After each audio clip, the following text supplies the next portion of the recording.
আসসালামু আলাইকুম। আজ আমি আপনাদেরকে স্ত্রীবাজিকরণ সম্পর্কে বলবো।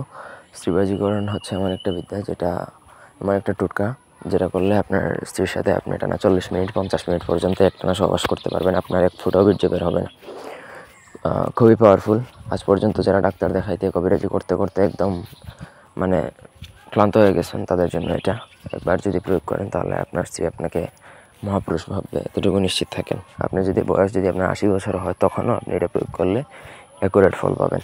ব্যক্তিগত যে কোনো প্রয়োজন বা যে কোনো কাজের জন্য স্ক্রিনে দেওয়া নাম্বারে সরাসরি ফোনে বা হোয়াটসঅ্যাপে যোগাযোগ করে যে কোনো কাজ করাতে পারবেন দেশে বা দেশের বাইরে থেকে। তো এটার জন্য আপনাকে একটা শূকরের দাঁত নিতে হবে। শূকরের দাঁত এগুলো সচরাচর পাবেন না। আপনি যদি শূকরকে জবাই করে বা যে কোনোভাবে যদি আপনি দাঁত কালেক্ট করতে পারেন করলেন, না হলে আপনার চাইলে আমাদের থেকেও নিতে পারেন। তো একটা শূকরের দাঁত আপনাকে একটা কবজের মধ্যে ভরবেন, মাদুলির মধ্যে, অষ্টধাতুর মাদুলির মধ্যে ভরে কোমরের মধ্যে ধারণ করে আপনাকে স্ত্রীর সাথে সহবাস করতে হবে। এই সহজ টোটকা। তো যতক্ষণ পর্যন্ত আপনি ওই কোমরের থেকে নাভির নিচে না নামাবেন ততক্ষণ পর্যন্ত ওই আপনার আর বীর্যপাত হবে না, মানে আপনার আউট হবে না। কোমরের উপরে ধারণ করবেন।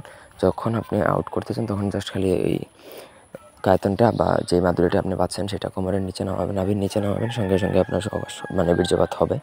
ঠিক এইভাবে আপনি চাইলে ঘন্টার পর ঘন্টা করতে পারবেন। আপনার স্ত্রীর যতক্ষণ না পর্যন্ত চাহিদা তৃপ্তি না হচ্ছে এইভাবে চাইলে আপনি 100 মহিলার সাথেও করতে পারেন। আপনার এক ফোঁটাও বীর্যপাত হবে না। লিঙ্গ লোহার মতো রডের মতো শক্ত হয়ে বসে থাকবে।